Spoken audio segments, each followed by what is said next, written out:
Hallelujah. Wonderful morning, brothers and sisters in Christ.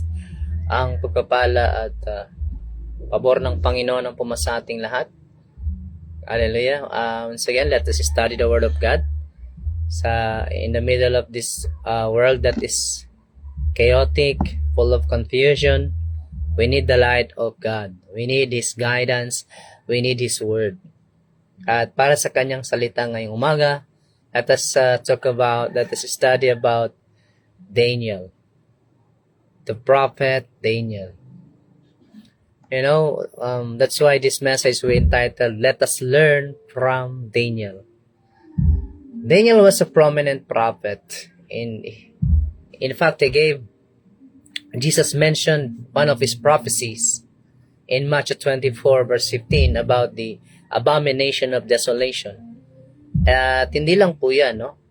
Meron po siyang patotoo, testimony about his faith in God that we should learn, we should imitate. And let's get into it. Daniel chapter 1 verses 19 to 20 says, The king talked with them, and out of them all, not one found like Daniel, Hananiah, Mishael, and Azariah. So they entered the king's personal service. As for every matter of wisdom and understanding about which the king consulted them, he found them 10 times better than all the magicians and conjurers who were in all his realm. Let me include verse 21. And Daniel continued until the first year of Cyrus the king. Although dito na-mention yung tatlong kaibigan ni Daniel, let us just focus with Daniel. Siyempre, kasama na yung 3 friends dyan. Yan. Ano ba yung kailangan nating gayahin o matutunan kay Daniel the prophet along with his friends? No? Unang kailangan makita natin dun sa text ng binasa natin ay yung tinatawag na excellent service. Ayan. Excellent service. You know, yung excellent service dyan, makita natin, di ba? You know the story behind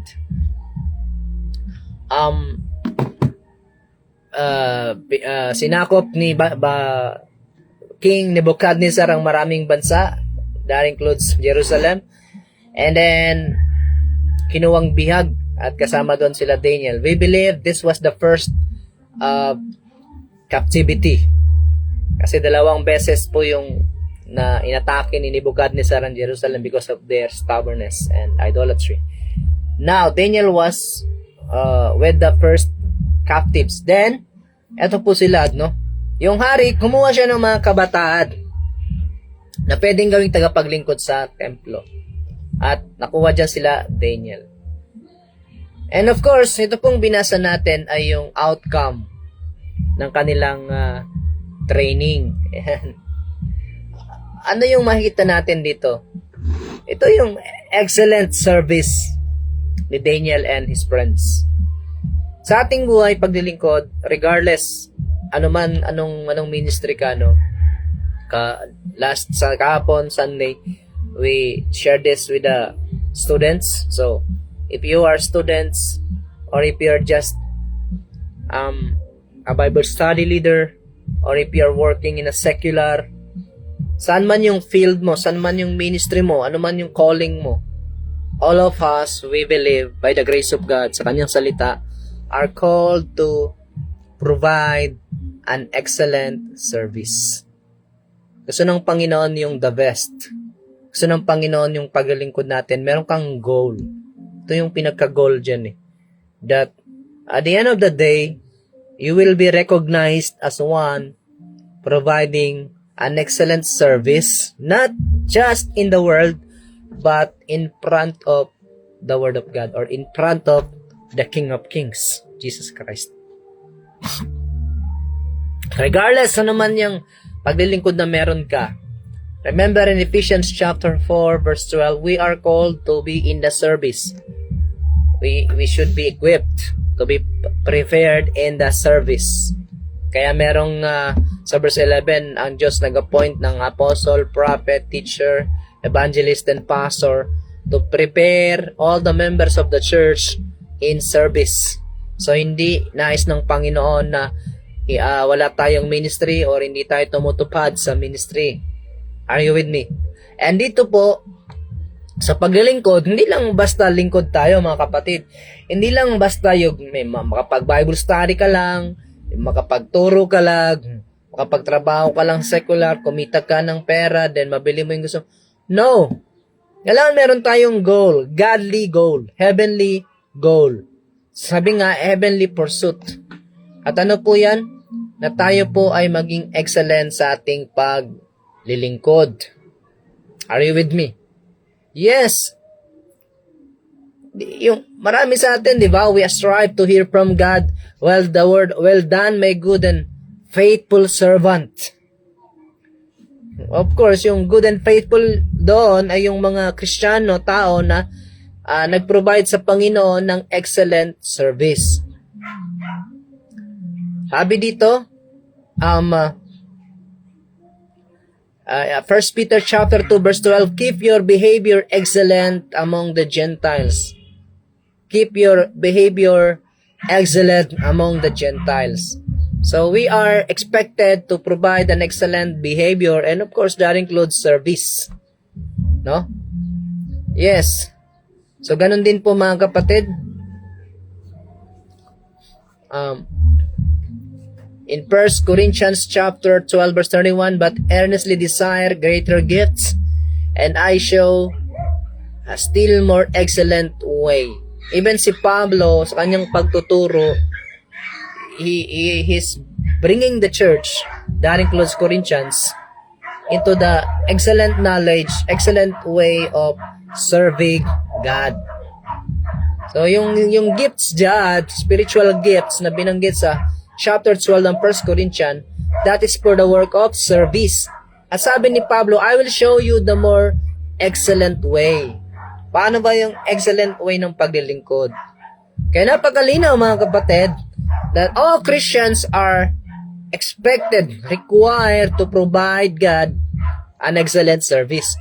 The same with the service being provided by Daniel and his friends.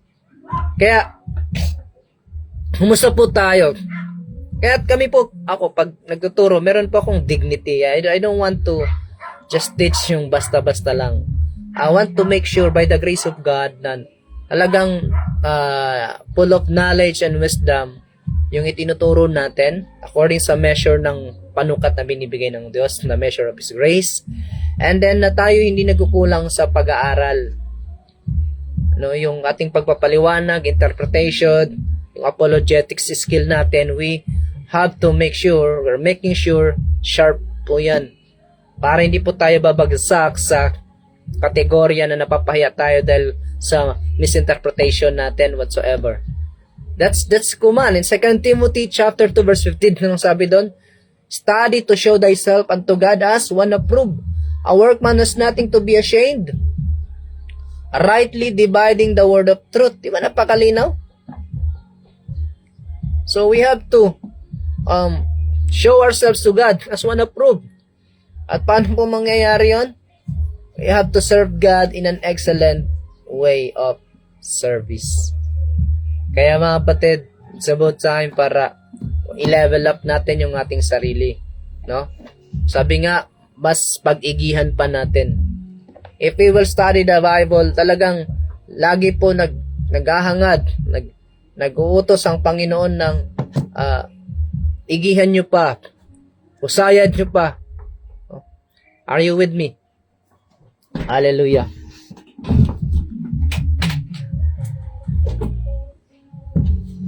Okay, let's continue. So that's the first thing. Tatlong bagay lang po ito na matututunan natin from Daniel and his friend. To have an excellent service sa Panginoon. Minsan lang po tayong mabubuhay sa lupa. Maiksi lang. Sabi nga ng Psalms 92 verse 10, 70 or 80. Kung malakas-lakas ka. And then, in verse 12, sabi doon, give us the wisdom to count or to number our days. So number means, yung bilangin natin, yung una bilangin mo, ilang araw na lang, ilang taon ang nalalabi sa buhay mo. If you are like, right now, like nasa 40 or 50, So kung 70 years ka lang mabubuhay, may 20 years ka pa kung 50 years old ka. So the question is, where are you going to spend that remaining 20 years sa buhay mo? Saan po natin ilalagay? Therefore, the Bible tells us to serve God with all our heart, mind, soul, and body. Amen? All. Hindi pwedeng partial service. Dapat lahat tayo full-time. Regardless saan man yung ministry mo. Pag sinabing full-time, hindi ibig sabihin nasa pulpit ka lang. Lahat po tayo full-time sa Panginoon. Kasi kung di ka full-time, basically, partial lang yung time mo. Then, yung bang time mo, saan mo nilalagay kung hindi sa Panginoon? So, sa ibang bagay yan, or possibly sa kaaway. Papayag ka ba? Of course not. So, let us provide God an excellent service. Be faithful. Strive for an excellent way of preaching, teaching, church planting, working. Sabi nga sa Ephesians chapter 6, kung di ako nagkakamali, about the slaves o mga naglilingkod sa secular. Kung naglilingkod kayo, gawin nyo yan. Hindi na naglilingkod sa tao bilang mga naghahangad ng papuri, kundi mga taong naglilingkod sa Diyos na kahit walang nakakakita ay gumagawa po tayo. Kasi ngayon, uso ng CCTV, tama? So, kapag walang CCTV, parang pag walang nakakita, ayaw po nating gumawa. That is not a good behavior towards our human Lord or human Master. So, yan, no? Ephesians 6:5, be obedient to those who are your masters according to the flesh. Ito po yung mga nagtatrabaho sa secular. A blessed morning, Ate Tina. May the Lord bless you into your family. So, with fear and trembling in the sincerity of your heart as to Christ. Not by way of eye service as men pleasers, but as slaves of Christ, doing the will of God from the heart. With goodwill, render service as to the Lord and not to men. With goodwill, render service as to the Lord and not to men. Sa Panginoon daw ang paglilingkod, hindi lang sa tao. Kaya, gawin po natin ito mga kapatid. Let us provide God an excellent service. Kayong mga nagtatrabaho sa ospital, sa field, mangisda ka man, tindera ka man, doesn't matter. Ano man ang pinaglagyan sa'yo. No, we are called to render service to God and not to men. We are called to be faithful, to work not for the sake of pleasing men, but pleasing God. Na kahit walang nakakita, tapat ka. Kaya nga, ito po yung kulang kasi sa mga, imagine no, yung mga senador natin, politicians, congressmen, mula sa presidente pababa. Yung mga yan, nag-aral pa yan ng college, graduate ng college, some of them managed to have a master's degree, some doctorate. But to those who fell into corruption, imagine that. Natulungan ba sila ng kanilang knowledge and attainment sa secular study? Hindi, di ba? Why? Wala kasing fear of the Lord. Mayaman na, nagnanakaw pa, makapangyarihan na, gusto pa ng, yung greed for power, greed for money. That's as the sin that is controlling and destroying them and the people around them. So, hindi excellent service, kundi excellent corruption ang ginagawa nila ngayon. Why is that happening? Because there is no fear of God in them. Samantalang sila Daniel at tayo, dapat ito yung ibigay natin sa Panginoon. Excellent service. Amen? So, strive for that. Pag maglingkod ka, dapat yung the best. At paano mangyayari yan? Dito po sabi dito sa verse 17, aakyat lang po tayo ng pagbasa from 21 to 17. Sabi dito, 17:18. As for this 4 youths, God gave them knowledge and intelligence in every branch of literature and wisdom. Daniel even understood all kinds of visions and dreams. Let us take a pause for a while. Sa Tagalog sabi doon, at binigyan sila ng Diyos ng kaalaman at kausayan. So, sino daw yung nagbigay ng kaalaman at kausayan? At kakayanan, kay Daniel, kakayanan magpaliwanag ng mga kahulugan ng panaginip at pangitahid, ang Diyos. What's the point? The point is, if we wanted to provide God and to have an excellent service, an excellent ministry, an excellent job not to mean to have a huge salary, but to provide an excellent work, we have to go to the source of everything good. We have to go to the one who could help us attain to that excellent service. Hindi ka magkakaroon ng excellent service kung wala kang excellent knowledge and intelligence. Otherwise, magiging average worker ka lang. Diba ngayon, sino ba yung namamayagpag sa internet? Yung may mga excellent knowledge, yung may mga AI, something like that, no? Tawag na artificial intelligence, meaning that is a kind of an intelligence na beyond the human capability to imagine. That's why even sa AI, di ba, they gathered intelligent people na super not natural yung kanilang ability. Well, the point is, para maka-provide tayo ng excellent service, punta tayo sa Diyos. Humingi tayo sa Diyos. No? Ang Diyos ang nagbibigay. Sabi diyan, God gave them knowledge and intelligence. In James chapter 1 verse 5, sabi doon, if any one of you lacks wisdom, let him ask of the Lord, for He will give him generously without reproach. Ang Diyos masaganang magbigay at hindi siya nanunumat. So, ask the Lord for what you need. Do you need wisdom? Do you need knowledge? Do you need experience? Do you need ability, skill? He will give it to you. Sabi nga, ask and shall be given to you. Knock and the door will be opened. Seek and you will find. Yung isang translation na maganda, sabi doon, keep asking, keep knocking, keep seeking, and it shall be provided to you. Hallelujah. Sabi ng Book of Proverbs, acquire wisdom. Pay it with your time. Pay it with your life. So, hingi tayo sa Diyos. Amen? Lapit tayo sa Diyos. Sabi ko nga sa mga estudyante natin, ang kaalaman, kausayan sa kaalaman, hindi may bibigay ng anumang secular school. And in fact, hindi lahat ng itinuturo sa textbook sa school ay tama. Yung iba dyan, theoretical, at yung iba dyan, kahit mali, itinuturo. I would like to give an example na yung araw ay million miles away from the earth, which is not true. Diyan lang naman yung araw. At yung araw daw ay 1.3 million times bigger than the earth. Pero I do not believe that. Kasi if we will consult the Bible, magkaiba lang sila. Although walang binanggit about the size of the sun and the moon, pero it's possibly pareho lang sila ng size. Magkaiba lang sila ng liwanag. But we will not go on further to that. The point is, do not believe everything na tinuturo sa school. Sabi nga ng kahit ngayong sa church, di ba? Hindi lahat ng umawak ng Bible ay tama ang pagtuturo. We have to discern everything. We have to abstain from all kinds of evil and be knowledgeable of what's good. Are you with me? Ito si Daniel, could you imagine, no? Nag-aral sila tinuruan sila ng lahat ng kaalaman, no?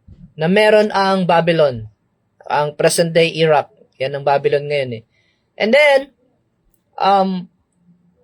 knowing they were just yung mga foreigner sa lugar na yun, dayuhad. So, nakakamangha na sila ay naging angat sa lahat, 10 times better. Pagkatapos na sila ay surin, 3 years lang po silang nag-aral. After that, maglilingkod na sila. So, how these people manage, young people manage to have an excellent outcome. Yun nga po yung nangyari, no? They come to God. They prayed to God. They trusted God. Kaya, ang punto lang dito, kung gusto natin yung mga estudyante natin, kung gusto natin tayo mismo mag-provide ng excellent service. Maging talagang yung atin pong performance sa paglilingkod ay angat. Not for the sake of competition, but for the sake of pleasing God. Maging angat sa iba. Maging talagang wonderful. Maging malugod ang Diyos. Anong dapat natin gawin? Lumapit tayo sa Diyos. Humingi tayo sa Diyos. Ang Diyos ang nagbibigay ng lahat na mabuting bagay eh. And in James chapter 1 verse 17, all the perfect gifts actually comes from above. And it provides by the Father of lights in which there is no shifting shadows. Lahat ng mabubuting bagay galing sa Diyos, galing sa Ama, na pinanggagalingan ng lahat ng liwanag kung saan sa Kanya ay walang anino ng pagbabago. In other words, walang corruption. Hingi tayo sa Diyos mga kapatid. Jeremiah 29:11, imagine yung word sa verse 10, sabi ng Panginoon sa mga captives, for 70 years you will stay here, 70 years lang. And after that, I will go to visit you. And for I know the plans I have for you, plans to prosper you and not to harm you, plans to give you hope and a good future. Ang Diyos ang nagplano ng mabuting bagay para sa mga Israelita na nasa Babylon.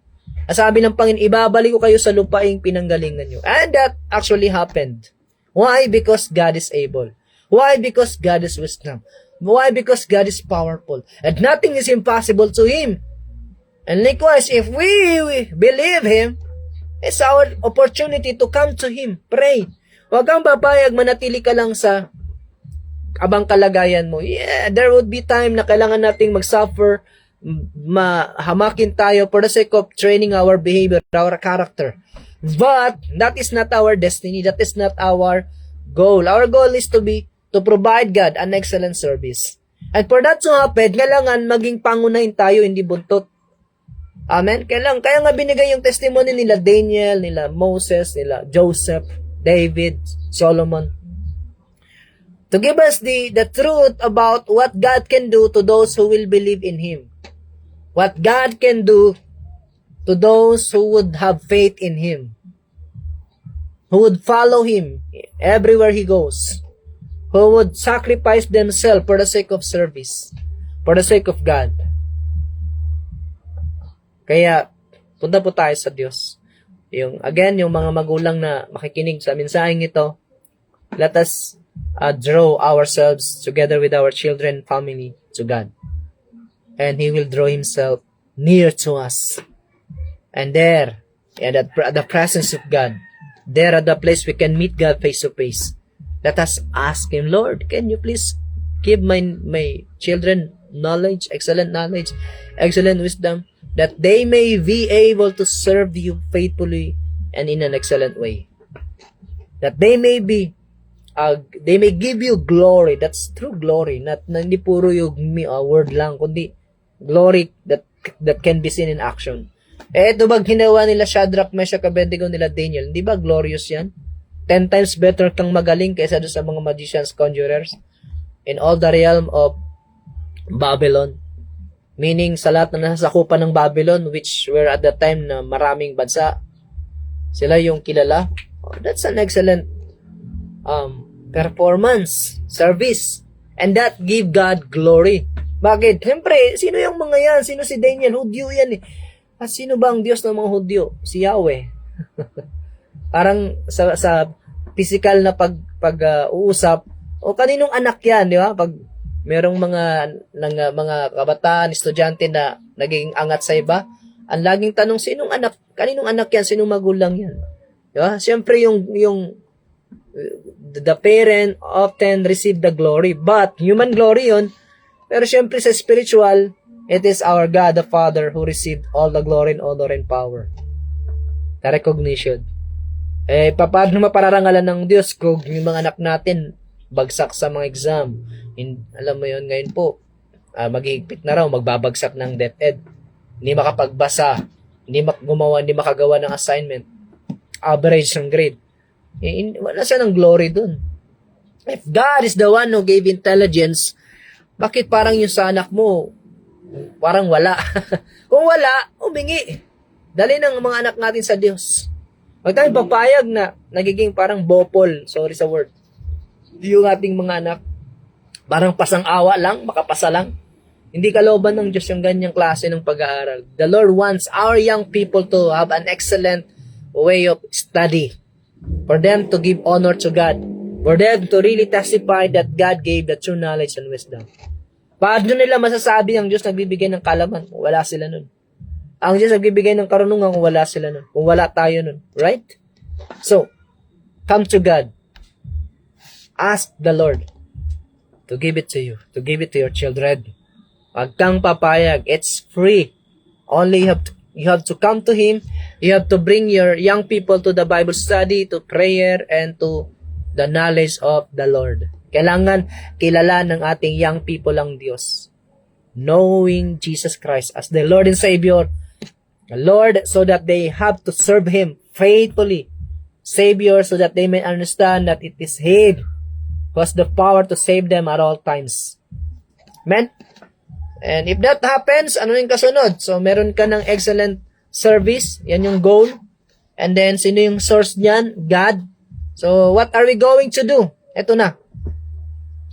Sabi dito, akyat lang po tayo, Daniel chapter 1. Now, let me read beginning verse 3, Then the king ordered Aspenaz, the chief of his officials, to bring in some of the sons of Israel, including some of the royal family and of the nobles, youths in whom was no defect, who were good-looking,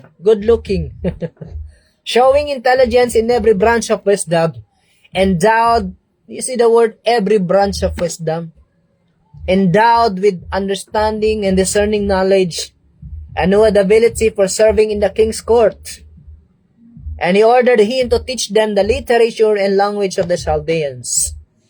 The king appointed for them a daily ration, food, from the king's choice, and from the wine which he drank, and appointed that they should be educated 3 years, at the end of which they were to enter the king's personal service. Now, among them from the sons of Judah were Daniel, Hananiah, Mishael, and Azariah.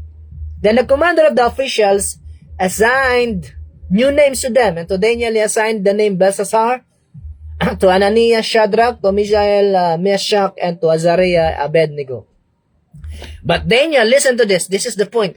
But Daniel made up his mind that he would not defile himself with the king's choice food or with the wine which he drank. So he sought permission from the commander of the officials that he might not defile himself. In other words, Daniel decided not to eat the food they was offered to them, na yung food na yun kasi, according to their religion, ay pinagbabawal sa kanila, or should I say, according to the law of Moses, pinagbabawal sa kanila yun. To them, that's defilement. Sa panahon natin ngayon, wala tayong issue sa food. Because we believe under the new covenant, Romans 14:17, the kingdom of God has nothing to do with food and water, but about peace, joy, and the power of the Holy Spirit. Amen? So, it's all about spiritual. Kaya, hindi ka magiging marumi o malinis sa harapan ng Diyos sa iyong kinakain. Ang punto lang dito is yung word na Daniel decided not to defile himself. In other words, Daniel decided to consecrate, Daniel and his friends, consecrate themselves, dedicated themselves in that way na hindi sila kumain. Sa atin, ito rin po yung dapat natin gawin. We have to consecrate, dedicate ourselves to God, not allowing ourselves to be defiled by the things of this world. Diba? 1 John chapter 2 verses 15 to 16. My children, do not love the world and everything in this world. For in the world is the lust of the flesh, the lust of the eyes, and the boastful pride of life. Yan yung nakaka-defile ng ating spirit. And we are not to allow ourselves to be defiled by them. If one would love the world, the love of the Father will not be in him. But of course, the wrath. Kung wala yung love of God sa'yo, yung wrath yung nananatili. And that's not good. So therefore, mga kapatid, consecrate yourselves. 1 Peter chapter 1 verses 14 to 15. Be holy as the children of God. Be holy, for the Lord your God is holy. For he who calls you is holy.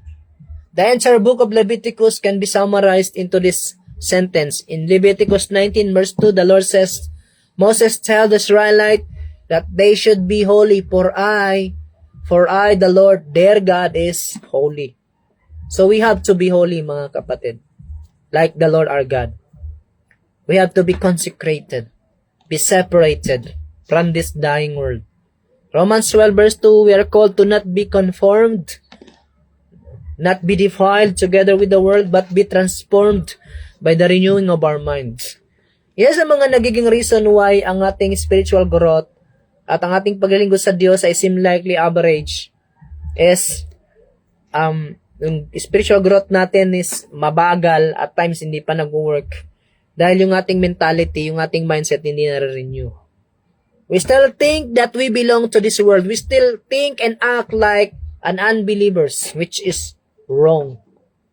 Peter explains to us in his first letter in chapter 2 verse 11 to abstain from all things that wage war against our soul. Live as sojourners.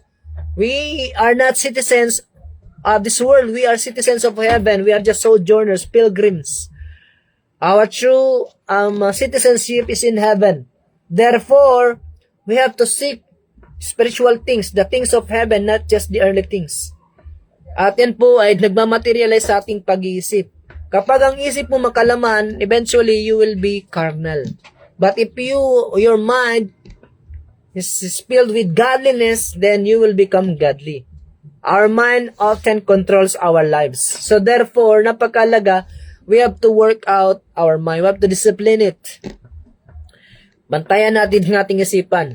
Sabi nga ng isang Christian author about spiritual warfare often happens in the mind.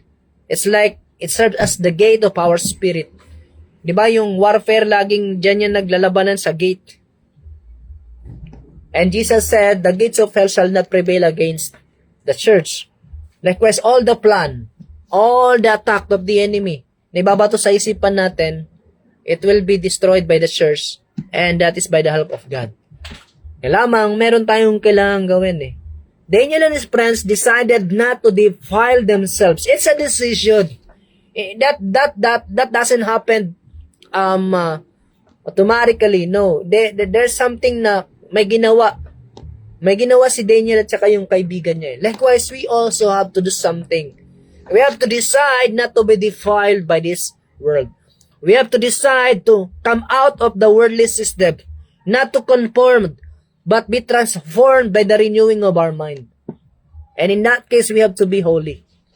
We have to live righteously. We have to have the fear of God in our heart and mind. That is the only way for us and our people to live and provide an excellent service to God and of course to men. So, kapag naintindihan natin ito at ginawan natin, pag sinabi naintindihan, hindi lang yun, nalaman mo, kundi naipapamuhay na natin, then that really would make us provide God an excellent service. And providing an excellent service, we will always come to God. We will be dependent to God. Sabi ng Panginoong Yesus sa John 12:26, anyone who wants to serve me shall follow me. And where I am, the word I am signifies proclaimed about His presence. Where I am, where my presence is, there my servant will be.